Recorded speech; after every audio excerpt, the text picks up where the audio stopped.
નમસ્કાર. પત્રકારોની જમાવટ સાથે હું છું દેવાંશી અને સ્ક્રીન પર તમને વરિષ્ઠ પત્રકાર જગદીશ મહેતા દેખાઈ રહ્યા છે. અને જગદીશભાઈ, આપનું ખૂબ સ્વાગત છે.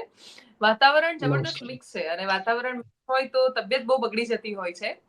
રાજનીતિમાં પણ જબરદસ્ત મિક્સ વાતાવરણ દેખાઈ રહ્યું છે, કેમ કે રાજસ્થાન ને હરિયાણા બધે ભાજપના સાંસદો છોડીને કોંગ્રેસમાં જાય છે અને ગુજરાતમાં કોંગ્રેસ જોઈએ તો એવું લાગે કે આટલો બધો ધબડકો કેમ વળી રહ્યો છે, એક પછી એક નેતાઓ છોડીને જઈ રહ્યા છે. શરૂઆત મારે બાય ઇલેક્શન એટલે કે પેટા ચૂંટણી જે વિસાવદરથી શરૂઆત કરવી છે, બાકીની બેઠકો પર વાત કરતા પહેલા ત્યાંનું વાતાવરણ શું કહે છે? કેમ કે ભૂપત ભાયાણીનો અત્યારે માહોલ શું છે? એ ભલે આમ આદમી પાર્ટી એમણે છોડી પણ જીત્યા ત્યારથી વિવાદોમાં રહ્યા હતા, હવે ફરી પાછા ભાજપમાંથી લડવાના છે, તો ત્યાંનું વાતાવરણ વિસાવદર શું કહે છે? બેન, વિસાવદરમાં ભૂપતભાઈ ભાયાણી પોતે જ એક પક્ષ અને પોતે જ એક પ્રચાર છે. ત્યાં પક્ષનું બેનર એ જે છે ને એ ગૌણ છે. કારણ કે ભીખાભાઈ રૂપિયે પૈસે પણ સુખી માણસ છે, એના કરતા વધારે એ દાતાર પણ છે. એટલે કે એને ત્યાં રોટલે, આપણે કાઠિયાવાડમાં કે રોટલે બહુ મોટા માણસ છે, ટૂંકમાં ખવડાવી પીવડાવે છે, દાન ધર્મ કર્યા કરે છે. હવે કેટલાક રાજકારણની સાથે જોડાયેલા કેટલાક લોકો જે આમ આદમી પાર્ટીમાં હતા, એ લોકોએ થોડો ઘણો એને જેને કહી શકાય ને કે ફોટોજેનિક વિરોધ ચોક્કસ કર્યો કે ભાઈ તમે પક્ષાંતર શું કામ કર્યું. પરંતુ હવે આજની તારીખે જ્યારે આપણે ડિબેટ કરી રહ્યા છીએ ત્યારે સ્થિતિ એવી છે કે ભૂપતભાઈ ભાયાણીને જો ટિકિટ ભારતીય જનતા પાર્ટી પેટા ચૂંટણીમાં આપે તો એ નિર્વિવાદપણે જીતી જાય એમ છે. કારણ એવું છે, એક તો કોંગ્રેસનું અને ભારતીય જનતા પાર્ટીનું પોતાનું સંગઠન પણ ત્યાં બહુ મજબૂત પ્રમાણમાં છે. અને ભૂપતભાઈની પોતાની એક છાપ જે છે એ એવી છે કે લોકોને ખ્યાલ છે કે આને કઈ લઈ નથી લેવું. જો એ એક મોટી છાપ છે ને, એ પણ બહુ અસર કરતી હોય છે. હા, પક્ષ પલટો ચોક્કસ કર્યો ને એ તથાકથિત ભૂલ એને કરી લીધી, માની લઈએ, પણ મૂળ તો ભારતીય જનતા પાર્ટીમાંથી જ આવ્યા હતા. એટલે એક આમ આદમી પાર્ટીમાં એને ટેકો કરી લીધો તો ઠીક છે એક વખત, પરંતુ એને જે ભૂલ સુધારી તો એનાથી કઈ એવડો મોટો કઈ એને પહાડ જેવડી ભૂલ કરી નાખીને લોકો એને માફ કરવા તૈયાર નથી એવું કઈ છે નહીં. કારણ કે ચૂંટણી વિધાનસભાની પૂરી થઈ ગુજરાતની, ત્યાર પછીથી આજે અત્યારે આપણે ડિબેટ કરીએ ત્યાં સુધી વિસાવદરમાં કે એ પંથકમાં કોઈ આમ આદમીના એવા કોઈ મોટા ફંક્શન કે કાર્યક્રમ કે નથી થયા કે જેથી કરીને લોકોને લાગે કે આ સંગઠનની દ્રષ્ટિએ પણ વિસાવદર પંથકમાં આમ આદમી પાર્ટીએ પાયો નાખ્યો છે, એવું કઈ છે નહીં.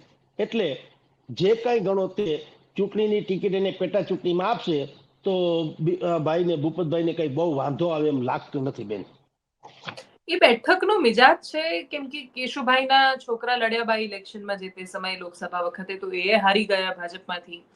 હર્ષદ રીબડિયા કોંગ્રેસમાંથી જીત્યા આગળ જતા, તો એમણે પક્ષ પલટો કરી દીધો. એમણે એવું લખ્યું હતું કે સિંહ કોઈ દિવસ ખડ ના ખાય અને હર્ષદ રીબડિયા ભાજપમાં ન જાય. પણ પછી એ ભાજપમાં ગયા, ભાજપની ટિકિટ પરથી લડ્યા તો એ ત્યાં હાર્યા, ભૂપત ભાયાણી જીત્યા. તો એ બેઠકનો મિજાજ હંમેશા સત્તા વિરોધી શું કામ રહ્યો છે? કેમ કે કેશુભાઈ હતા ત્યાં સુધી અલગ મિજાજ હતો. શું એવું લાગે છે સૌરાષ્ટ્રના એ પાટીદાર પંથકને કે ભાજપે એમની સાથે અન્યાય કર્યો છે? બિલકુલ બેન, પેલા સ્થિતિ એટલે જ આવું થતું હતું કે પાટીદાર સમાજને પોતીકી એક જ્ઞાતિગત તાકાતનો એક કોલર ઊંચા કરીને ચાલવાની ટેવ હતી અને હતું પણ કે ભાઈ રાજકારણમાં અમે, કારણ કે પાટીદારો અને બહુસંખ્ય હોવાને કારણે અમને તમારે વજન આપવું પડે.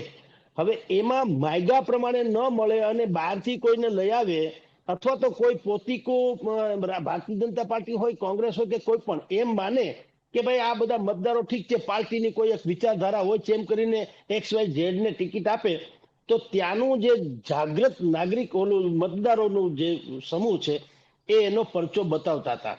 આજે પણ તમે કયો ભૂપત ભાયાણી જો પટેલ જ છે માની લ્યો, પણ પ્રોબ્લેમ શું થાય એમ છે હવે, નહીં તો આજે પણ એવી સ્થિતિ હોઈ શકી હોત, પરંતુ હવે નથી. એટલા માટે કે જેને સોશિયલ એન્જિનિયરિંગ કહેવામાં આવે છે એ વિસાવદર પંથક નહીં, આખા સમૂચા સૌરાષ્ટ્રમાં ભારતીય જનતા પાર્ટીએ કરી લીધું. વિધાનસભાની ચૂંટણી પછી, પેલા નહીં.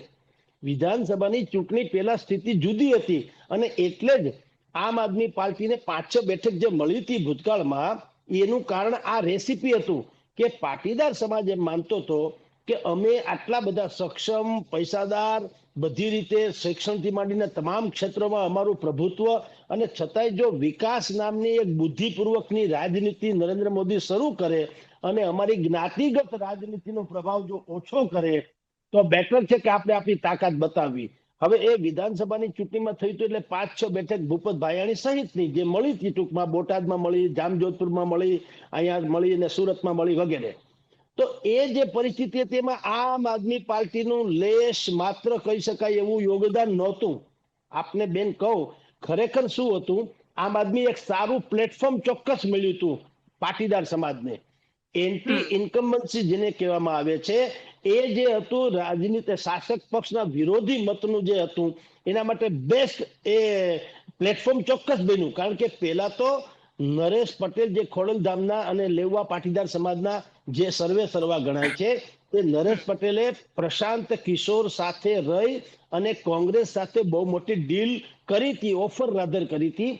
એ કોંગ્રેસે એ તક પણ ગુમાવી અને એ ડીલ મંજૂર ન રહી એટલે પાટીદાર સમાજે હવે એ શાસક પક્ષથી વિમુખ જેવું તો ચિત્ર ઉપસી જ ગયું હતું. કરવું શું? એટલે જે લોકોને એમ લાગ્યું કે કોંગ્રેસ સાથે ડીલ થઈ નથી તો હવે આપણે મતમાં નિષ્ક્રિય થઈને ઘરે બેસી રહેવા કરતા બેટર છે અજાણ્યા મિત્ર કરતા જાણીતો શત્રુ વધુ સારો, ચાલો ભારતીય જનતા પાર્ટીને આપીએ. પરંતુ જે લોકો કમિટેડ હતા અથવા તો નરેશ પટેલ જેવી જે માનસિકતા વાળા હતા કે ભાઈ આપણું પ્રભુત્વ જળવાઈ રહેવું જોઈએ, એ લોકો એટલે કે એના મતદારોએ શું કર્યું કે એન્ટી ઇન્કમ્બન્સીના નામે ભારતીય જનતા પાર્ટીને પરંપરાગત રીતે મત આપવાને બદલે આમ આદમી પાર્ટી ઉપર પસંદગી ઉતારી. કારણ એવું હતું કે આમ આદમી પાર્ટીના જે મુદ્દા હતા એ બહુ બહેતરીન હતા, કમસે કમ આરોગ્ય હતા, શિક્ષણ હતા, મોંઘવારી હતી વગેરે. તો એ મુદ્દા તો લોકલ સામાન્ય મધ્યમ વર્ગને પોસાય એવા અને પરવડે એવા અને સ્પર્શે એવા હતા. હવે અડધા ગુજરાતને અરવિંદ કેજરીવાલના ફાધરનું નામ ખબર નથી ને એની જ્ઞાતિ કઈ છે એ ખબર નથી, છતાં લોકો ઓવારી ગયા હતા. એનો મતલબ એમ છે કે બહુ મોટું વેક્યુમ તો આજની તારીખે ગુજરાતમાં છે, પરંતુ એ જેના મોઢે શોભે એવું વ્યક્તિત્વ કોઈ નથી. એને કારણે ભારતીય જનતા પાર્ટી અત્યારે બોલે સો નિહાલ સત્રી અકાલ જેવું છે. એટલે આપની જાણ ખાતર કે વિસાવદર હોય કે અન્ય પેટા ચૂંટણીમાં જે હોય તે અત્યારે ભારતીય જનતા પાર્ટીએ સોશિયલ એન્જિનિયરિંગમાં બધું મેકેનિઝમ પૂરું કરી લીધું છે, એટલે બહુ વાંધો આવે એવું લાગતું નથી બેન. નરેશ પટેલ શું કરે છે આ વખતે, કેમ ચર્ચામાં નથી? બાકી તો દરેક વખતે ઇલેક્શન પહેલા સૌથી વધારે ચર્ચા નરેશભાઈની થતી હોય છે. હવે જલસા કરે છે. કારણ કે એને જમાવટ થઈ ગઈ બેન બધી. એમાં એવું છે નરેશભાઈ નું એક વ્યક્તિત્વ છે ને, આમ તમે કહો તો દુનિયા આખી એની પાસે અઢળક સંપત્તિ હોવા છતાં હોવાને કારણે લોકો એની આરાધના જ કર્યા કરે છે ને એને સાચી વાત તો એને કોઈ કહેતું નથી. ભલા માણસ હાવ સાચી તમને કહું બેન, નરેશ પટેલના અસમંજસ ભર્યા વલણને કારણે આખો પાટીદાર સમાજ જે છે ને એ ભારતીય જનતા પાર્ટીની કરડી નજરે આવી ગયો છે. કરડી નજરે, જે એક જમાનામાં એની પાપણો પૂછાડે ને તો લોકો ઓવારી જતા એવા હેતથી મીઠી નજર હતી ભાજપની શાસક પક્ષની. કારણ કે બે એક સિક્કાની બે બાજુ જેવા હતા, પાટીદાર અને ભારતીય જનતા પાર્ટી. અત્યારે છે ખરા, અત્યારે છે કેવા, પણ કેવા બુદ્ધિપૂર્વકના, હૃદયપૂર્વકના નથી. અને એનું એકમાત્ર કારણ નરેશ પટેલ છે કે નરેશભાઈ પટેલ ધનાઢ્ય છે અને એને રાજકારણમાં શું ગમે છે ખબર છે? એ રાજ કપૂર જેવા છે, શોમેનશીપ. એને હું પોળો ને બજાર હાંકડી, આ જે એની પદ્ધતિ છે. કારણ કે ક્લિયર નથી હોતું વિઝન ક્લિયર હોવું જોઈએ ગમે તેમાં, યા ઇસ પાર યા ઉસ પાર. એ ક્યારેય વિઝન ક્લિયર નથી કરતા. હંમેશા વિધાનસભાની ચૂંટણી પહેલા પણ એમ જ કીધું હતું કે હું ચૂંટણી લડું કે નહીં એનું હું એક બહુ મોટું અમારા સમાજ લેવલે સર્વે કરાવી રહ્યો છું. સર્વેમાં જો લોકો કહેશે આમ તેમ તો હું લડીશ. હવે સર્વે કોને પૂછી રાજા રામ જાણે, કોણ સર્વે કરે છે, કોણ એનો જવાબ આપે છે, સર્વેમાં શું એના મુદ્દાઓ છે, એવું ક્યાંય કોઈ જાહેર થયું નથી. એ ઘરમાં પોતે બધું કીધું, વાત પૂરી થઈ ગઈ. પરંતુ એને શું હોય છે, એક તો ચારેકોર બધા એને ખભે બેહાડીને નચાવે કુદાવે, તમે બહુ મોટા, તમે બહુ મોટા, તમે બહુ રૂપાળા, તમે બહુ રૂપાળા. એમાં એને ગલગલિયા થાય છે. નેતા આવા ન હોય. નેતાએ પોતાના, કારણ કે એની પાછળ આખો સમાજ ઢસડાય છે. અને અત્યારે જે સ્થિતિ છે ને એને હું તો એમ કહું છું કે નરેશ પટેલ બહુ જવાબદાર છે. કારણ કે નરેશભાઈએ એને જો કઈ નથી જ લઈ લેવું તો તો એને એક બેઠક કરી, પેલા તો બેઠક જે તે શાસક કે વિપક્ષની હારે કરીને એક રણનીતિ ચોક્કસ પ્રકારની ગોઠવવી જોઈએ. હવે એવું કઈ નહીં, દર ચૂંટણી પહેલા એ બુદ્ધિપૂર્વકમાં એક બે સ્ટેટમેન્ટ એવા બહાર પાડે કે શાસક પક્ષને એમ લાગે કે આને મનાવવા પડશે, અને વિપક્ષને એમ લાગે કે જો આપણે પહેલ કરીએ તો કદાચ નરેશભાઈ આપણામાં આવી જાય, એટલે બધા દોડી દોડીને નરેશભાઈના શરણે પડવા માંડે. અને નરેશભાઈ પાછા બહુ મોટા હોય એવી રીતે મહંતો એવી રીતે બધાને આશીર્વાદ આપતા ફરે. આ હાલે 2 મહિના બધું નરેશભાઈ આવે છે જાય છે, આવે છે જાય છે, એવું બધું કર્યા કરવામાં અસમંજસની સ્થિતિ એવી પેદા થાય, સમાજ નક્કી નથી કરી શકતો કે આપણે વિરોધમાં જવાનું છે કે શાસક પક્ષની ફેવરમાં જવાનું છે. અંતે દ્વિધામાં આવવાને કારણે એનો લાભ પાછો ભારતીય જનતા પાર્ટી બુદ્ધિપૂર્વક લઈ લે છે. કારણ છેલ્લે દર વખત બને તેમ નરેશભાઈ ધબ બધે પાણીમાં બેસી જાય એટલે પછી ક્યાંય ન રહે. એટલે તમને કહું, અત્યારે તમે કીધું નરેશભાઈ શું કરે છે, નરેશભાઈએ જેટલી કન્યા છાત્રાલયો બનાવવાની છે, જેટલી એને પટેલની હોસ્પિટલ્સ વગેરે બનાવવાના છે, અન્ય જે ખોડલધામ બનાવવાના છે, સુરત થી માંડીને બીજે બધે પણ જે ખોડલધામો બનાવવાના છે, રાજ્ય સરકારે એને માગી જમીન આપી દીધી છે. એટલે નરેશભાઈને હવે એ અત્યારે ભગવાન દયા છે, બધી એની ઈચ્છાઓ આમ જુઓ તો પરિપૂર્ણ થઈ ગઈ છે. અને એક બીજી વાત એ પણ છે કે હવેનો પટેલ સમાજ એટલે કે આ નરેશ પટેલના 2-3 વખતના સુરસુરિયા ટાઈપના બગાવત પછીથી કહું છું સરકાર સામેના, કે હવે પટેલ સમાજે સમજી ગયો છે કે ભાઈ તમારી પાસે કોઈ નીતિ વિઝન કોઈ ક્લિયર નથી. હા, તમે ખોડલધામના પ્રણેતા છો ને બહુ મોટું મંદિર બનાવ્યું છે અને પૈસા તમારી પાસે છે, તમારે કઈ જોતું નથી એટલે લોકો એને આદર આપે એ જુદી વાત છે. પણ હવે નરેશ પટેલ કે કાલે છગનભાઈને હરાવી દો, છગનભાઈ હારી જાય, એવી કોઈ વાત છે નહીં. એ વાતની ભારતીય જનતા પાર્ટીને પણ ખબર પડી ગઈ છે. અને તેમ છતાં બુદ્ધિપૂર્વક એને લેવા પટેલના અગ્રણી છે માનીને એની અરે બુદ્ધિપૂર્વકનું સમાધાન કરી લીધું છે. એટલે અત્યારે નરેશ પટેલ લહેર કરે છે. ન્યાય યાત્રા પર આવવું છે નરેશ પટેલ પરથી. ન્યાય યાત્રામાં પણ કોંગ્રેસની ખાસી લહેર તો જોવા મળી. અને લહેર કયા સંદર્ભે કે જે પટ્ટામાંથી નીકળી એ પટ્ટામાં કોંગ્રેસની જમીન જબરદસ્ત મજબૂત છે. આજે પણ લોકો સોનિયા ગાંધી પણ આવે તો એ દાહોદમાં કે પછી વલસાડમાં જે તે સમયે સભા કરતા, ઇન્દિરા ગાંધી પણ વલસાડમાં સભા કરતા અને હું અહીંયાની વહુ છું એવું કહેતા. અને એમણે એક માહોલ જમાવેલો હતો. હવે એ જ પટ્ટા પરથી રાહુલ ગાંધી પસાર થયા. જો ઝાલોદ દાહોદમાં થોડા અપવાદોને બાદ કરીએ તો એના પછી ગોધરાથી એક સાતત્ય સાથે ભીડ જોવા મળી અને એ ભીડમાં સામાન્ય માણસો પણ જોવા મળ્યા. ભલે એ લોકો ક્યુરિયોસિટીથી જોવા માટે આવ્યા હોય કે પછી અલગ રીતે એ કોંગ્રેસને સમજવા માટે આવ્યા હોય, પણ એ ન્યાય યાત્રાથી પોલિટિકલ કેટલી અસર તમે જોઈ રહ્યા છો આ ભીડની અને બાકી એક માનસ પર જે અસર થતી હોય છે એની? બેન એવું છે, ભીડમાં તો બંને તરફ એવું છે, ભાજપમાં પણ કોંગ્રેસમાં સ્વયંભૂ તો કાળો કાગડો જવા ખુશી નથી. તમને હા સાચી વાત કહું, બધાને લાઈવ બધું મળે છે, કોણ હેરાન થવા જાય. પણ મોદીની સભાઓમાં પણ જે રીતે માનવ મેદની એકઠી કરવામાં આવે છે લક્ષ્યાંકો આપીને, આ કેસમાં પણ આવું જ હતું. અહીંયા રાજકોટથી 2 બસ ભરાઈને અમારા કોંગ્રેસના નેતા છે મહેશ રાજપૂત, એને 2 આખી વોલ્વો બસ ભરીને માણસો ત્યાં મોકલાતા રાહુલ ગાંધીમાં. એવું પાછું બધી જગ્યાએથી હોય. એટલે તમે અને હું અથવા તો ઓડિયન્સ જે સ્ક્રીન ઉપર જુએ છે, ઓહો હો માનવ મેદની કોઈ માનવ મેદની બધું કમિટેડ માનવ મેદની છે, સમજી લ્યો, ભેગી કરેલી બુદ્ધિપૂર્વકનું. એનો ગુજરાતી એ છે કે સ્વયંભૂ કશું જ નથી. બીજું કે મારી શેરીમાંથી આખો આમ રેલો પસાર થાય તો હું મારી ઓસરીમાંથી કે મારી બારીમાંથી ડોક્યું કરી લઉં, એ જુદી ઘટના છે. પણ મને એ ક્યુરિયોસિટી નથી, કારણ કે કોઈને રાહુલ ગાંધીમાં એનો મસીહા દેખાતો નથી.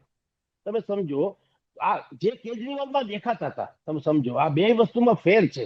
કેજરીવાલની સભા વખતે તો કઈ તમારી જાણ ખાતર આમ આદમી પાર્ટીનું એટલું મોટું સંગઠન નહોતું જે તે સમયે તો, અને કોંગ્રેસ તેની વિરુદ્ધમાં જ હતી. આમ છતાં આમ આદમી પાર્ટીની જ્યાં પણ સભાઓ થઈ હતી ત્યાં ખરેખર જનમેદની ઉમટી જ હતી. એનું કારણ હતું કે એને નબ્જ એટલે કે નાડ પકડી લીધી હતી લોકોની, કે લોકોને શું જોઈએ છે. આ ભપકાદાર બધા શાનદાર કાર્યક્રમો નરેન્દ્ર મોદીના જોઈએ છે કે એકદમ તમને કહું સોંઘામાં સોંઘું શિક્ષણ, સારામાં સારી હેલ્થ, પોસાય એવી મોંઘવારી અથવા તો સોંઘવારી, આ બધું એને સીધી વાત કરી હતી.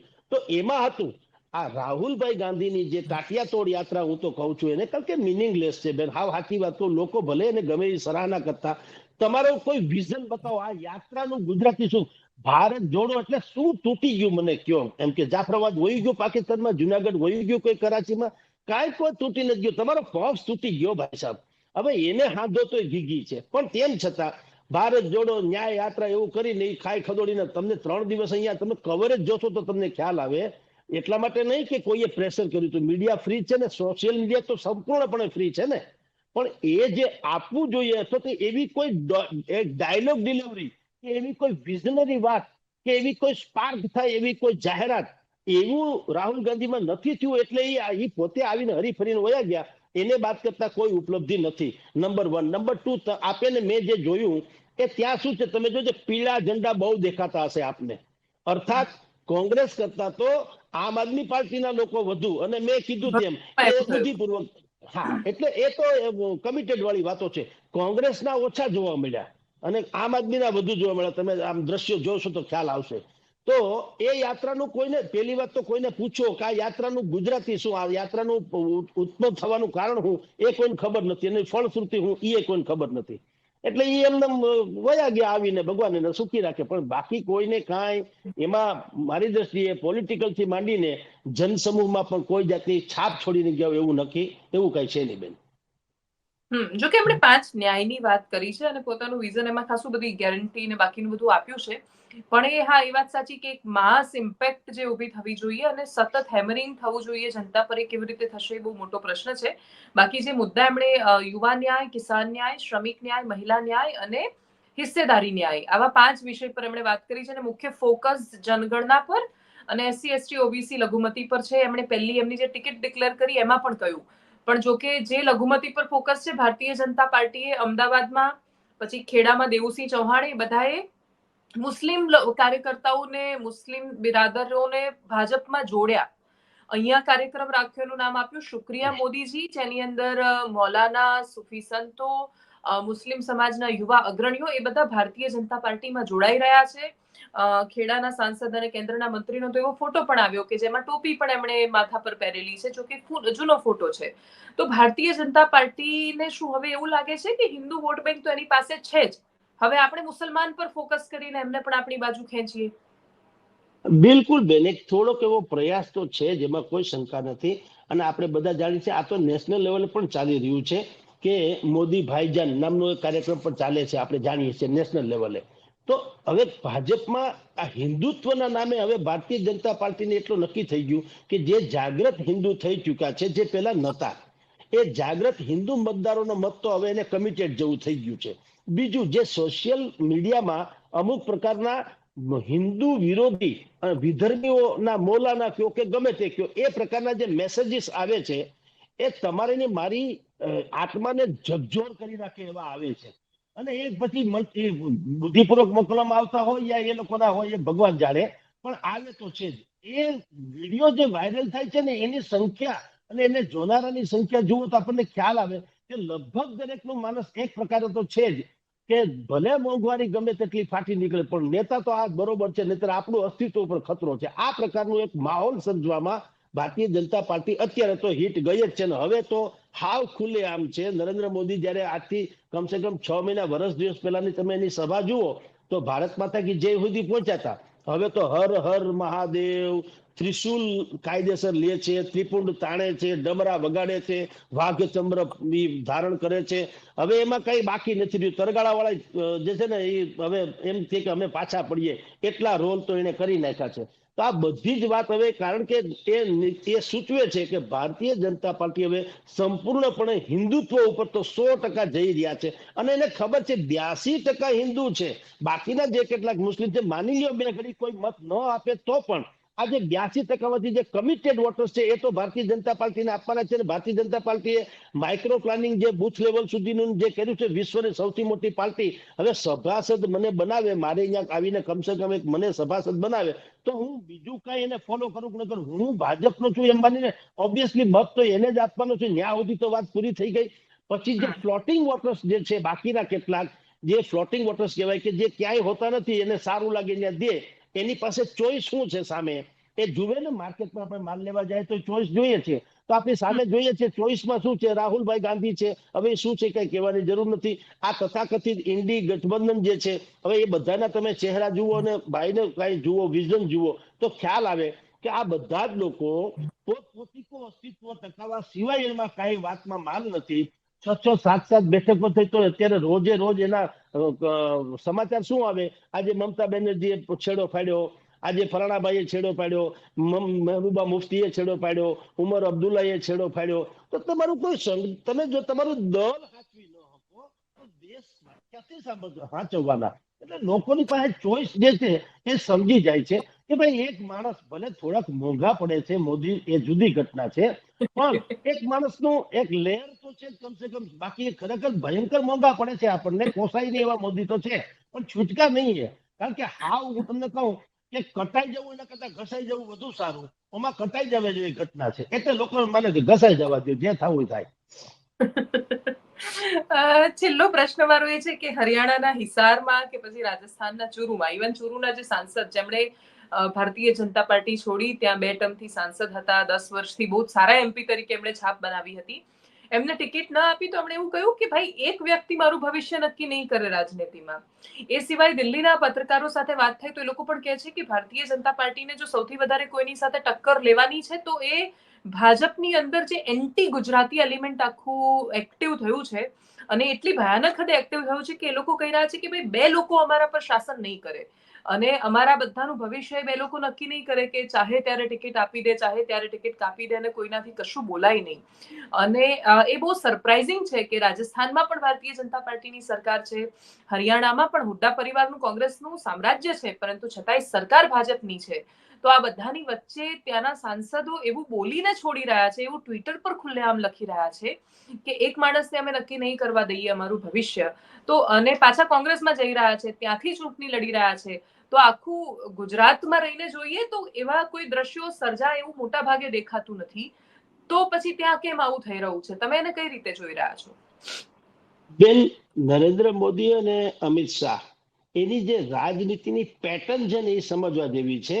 અને એ પેટર્ન એ જ છે કે જે કાંઈ તમે ગણો, સારો ગણો, રૂપાળો ગણો, તો હું છું ને મારા સિવાય કોઈ નથી.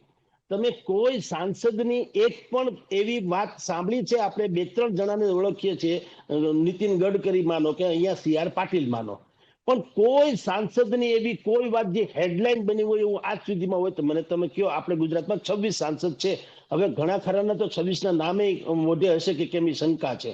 તો એ સાંસદ બની ગયા, ઓકે, બીજું કશું જ નહીં, પણ એના તરફથી એવી કોઈ વાત કે જેને કારણે લોકો એને સ્વીકારે કે હાહાકાર મચી જાય કે ભાઈ ફલાણાભાઈ સાંસદ છે આ ટાઈપનું, એવું કશું નહીં. કારણ શું છે? આ વ્યક્તિ આધારિત, ચહેરા આધારિત પોલિટિક્સ અને નરેન્દ્ર મોદીની પેટર્ન છે કે જ્યાં કઈ પણ તમે જુઓ તો સારું જેટલું થાય છે નરેન્દ્ર મોદી ના જ થાય. તમે કોઈ બાઇટ્સ લ્યો, કોઈ પણ નેતાની બાઇટ લ્યો ભારતીય જનતા પાર્ટીની, તો પણ આપણે જેમ સૌથી પહેલા ઓમ ભૂર્ભુવઃ સ્વામ તત્સવિતુ વરેણ્યમ ભર્ગો દેવસ્ય ધીમહિ ધિયો ન પ્રચોદયાત એમ કરીને ભગવાનનું નામ લઈને હવારના પૂરમાં સૂર્યને અર્ઘ આપીએ, એવી જ રીતે આ લોકો સૌથી પહેલા આદરણીય આપણા જે વડાપ્રધાન શ્રી નરેન્દ્ર મોદી સાહેબ, આ એને બોલવું જ પડે. એટલે સાંભળનારાને એમ થાય કે આ બધા જે છે એ તો પોસ્ટમેન છે, ત્યાંથી નિવેદન કોક મોકલે છે ને મળે છે આપણને. આ બાકીના બધા પોસ્ટમેન છે, એની કોઈ ભૂમિકા નથી. એવી રાજનીતિ એને કરી દીધી છે. એટલે ગુજરાતમાં પણ અત્યારે તમે અમારે ત્યાં રાજકોટની જ વાત કરું, મોહનભાઈ કુંડારિયા 2 વખતથી સંસદ સભ્ય હતા, એને હટાવીને આ વખતે ભાઈ પરસોત્તમભાઈ રૂપાલાને આપી દીધા. કોઈએ હુંકારો કર્યો નથી કે આવું શું કામ, એમ નથી બોલ્યા. ઉલટાના એમાં આપણે સાઈડમાં કે હાસ્યામાં ધકેલાઈ ન જઈએ, અથવા તો કોઈની કરડી નજરે ચડી ન જઈએ. એટલે જ્યાં જ્યાં પણ રૂપાલા સાહેબનું સન્માન કે સ્વાગત થાય છે, ત્યાં એન કેન પ્રકારે આવા જે લોકો રહી ગયા છે અથવા તો દાવેદાર છે, બધા ફરજિયાત હાજર રહી અને ઉમળકા ભરીને આવકાર કરી રહ્યા છે. શું કામ? કારણ કે પોતીકું કોઈ વજન આણે રહેવા દીધું નથી. અને બગાવતની તો વાત જ ભૂલી જાવ. અત્યારે શરણાગતિ સિવાય કોઈ વિકલ્પ નથી સ્ટીલ ટુડે. કારણ કે બધાના મગજમાં એવી છાપે બેસી ગઈ છે કે ન કેવળ અત્યારે, પરંતુ આગામી 15 વર્ષ 20 વર્ષ સુધી પણ ભારતીય જનતા પાર્ટીમાં નરેન્દ્ર મોદીને કોઈ હટાવી શકે એમ નથી, કેન્દ્રમાંથી ભાજપને હટાવી શકે એમ નથી. અને બધું આપણે જાણીએ છીએ, જેમ વિપક્ષ કહે છે કે આ છેલ્લી ચૂંટણી છે, પછી તો ચૂંટણીના આયામો બદલી જવાના. તો આ જે અત્યારે સાંસદ સભ્યો છે એ લોકો એમ કે છે કે અમે જાહેર જીવનના એવા પડાવ ઉપર અત્યારે છીએ કે કોઈ પણ દુઃશાસક અમને આત્મઘાતી નીવડી શકે એમ છે. એના કરતા જે કઈ અત્યાર સુધી ભગવાનની દયાથી અમે ભેગું કર્યું છે એ કમસે કમ સલામત રહે તોય ભીગી છે. એટલે બધા એમનેમ જાળવીને બેઠા રહેશે. કોઈ પ્રયોગોની પરાકાષ્ઠા છે. હજી આવતીકાલે જ 11 બેઠક બીજી જાહેર થવાની છે. બેન આપ લખી રાખજો. એમાંય દુનિયાભરના નો રિપીટ તો સમજાય, પણ જે કેટલાક પ્રયોગો થશે તો આપણને આશ્ચર્યનો પાર ન રહે. પરંતુ એની સામે કોઈ કશું કરી શકે તેમ નથી, કારણ કે બે જ તો ચહેરા છે તમારી પાસે, અને એના આધારે ચૂંટણી અત્યારે લડાઈ રહી હોય એવું ચિત્ર ઉપસાવવામાં તેઓ સફળ ગયા છે. અચ્છા, માણાવદરમાં જવું થઈ રહ્યા છે જવાહરભાઈ, આ કાર્યક્રમોમાં હાજર નથી રહેતા મનસુખભાઈ ગયા તો એ આટલો હિંમતવાળો નિર્ણય લેવામાં પાછળ એમનો શું તર્ક હોઈ શકે? પોલિટિક્સ ખતમ થઈ જશે એવું લાગે છે એમને એમનું? જુઓ બેન, એ તો નિશ્ચિત વાત છે કે ભારતીય જનતા પાર્ટી હવે માન લો કે ત્યાં રિપીટ ન કરે અને બીજી એની જે થિયરી પ્રમાણે ચાલે તો હવે પ્રોફેસર આ છે ને હવે ખુલ્લું પડી ગયું છે કે રાજનીતિ હવે સેવાનો પેલાય નહોતું, જો કે પેલા થોડુંક ઓછ પ્રમાણ તો હતું. હવે રાજનીતિ એક પ્રોફેશન છે ને કેરિયર છે. અને આ જવાહરભાઈ ચાવડા કયો કે અર્જુન મોઢવાડિયા કયો કે જેટલા લોકો ખાનખાના લોકો મારી ભાષામાં કહો તો એ બધાની પાસે એટલી બધી સંપત્તિ છે બેન કે કેલ્ક્યુલેટરની સ્ક્રીન ટૂંકી પડે. હવે આ બધામાં કઈ એવી રીતે કઈ સામાન્ય રીતે કોઈ સેવાથી કે પવિત્રતાથી કઈ ભેગી થાય નહીં, આપણે જાણીએ છીએ. તો હવે બધી જ ફાઇલો કાશ્મીર ફાઇલની જેમ એક પછી ખુલે અને આપણે સત્યાનાશ થઈ જાય એના કરતા બેટર વે કે ભાઈ જેમ અત્યારે જે પાણીએ ચોખા ચડે એ પાણીએ ચડાવી લ્યો, પણ વિરોધના નામે કાંઈ કરવા જેવું થતું નથી. અત્યારે થોડોક સમય એ નારાજ રહ્યા હતા અને વચ્ચે એવું આવ્યું હતું કે જવાહર ચાવડા બહુ નારાજ છે કારણ કે મંત્રી પદું ઘડીકમાંથી વયું ગયું અને પછી પણ એ તો ખાલી એક ચમકારો આપવા માટે. કોંગ્રેસ તો એથી વધારે ખતરનાક છે. જઈને કરવું શું? કોંગ્રેસમાં જવાથી કોઈ ફાટી પડવાનો પ્રશ્ન આવતો નથી. ભારતીય જનતા પાર્ટીએ ઓહો ભારતીભાઈ જવાહરભાઈ કોંગ્રેસમાં વયો ગયો તો જુનાગઢનો ગઢ આખો વયો જશે અથવા તો અમારે જીતવું અઘરું થઈ છે. ઉલટાનું ત્યાં તો ભારતીય જનતા પાર્ટી એકચ્યુઅલી બધી રીતે બાય હુક એન્ડ કુક જીતી જાય અને માન્યો કે જવાહરભાઈ ચાવડા પાછા કોંગ્રેસમાં વયા જાય તો એને તો પોતાનું અસ્તિત્વ આર્થિક અસ્તિત્વ ટકાવી રાખવું મુશ્કેલ પડે. એટલે આ બધા ચીમકી આપે છે બેન, પણ જશે નહીં કોઈ કાળે. Okay, thank you so much Jagdishbhai, તમે મારી સાથે જોડાયા અને આખી ચર્ચાનો હિસ્સો બન્યા. Thank you so much. તો આખરે વાત તો કન્ક્લુઝન તરફ એટલી સમજાઈ રહી છે કે ભારતીય જનતા પાર્ટી હાલ વર્તમાનમાં કોઈ છોડી શકે એટલી હિંમત બતાવતા નથી, પરંતુ રાજસ્થાન અને હિસારમાંથી આવેલા દ્રશ્યો એવા છે જેને ઇગ્નોર કરી શકાય એમ પણ નથી. પરંતુ ગુજરાત દેશ નથી, પરંતુ ગુજરાતની રાજનીતિ જેટલી દેખાય છે એટલી સરળ નથી. ઘણા બધા નવા ચિત્રો 11 ચહેરાઓમાં સામે આવી શકે છે. નમસ્કાર.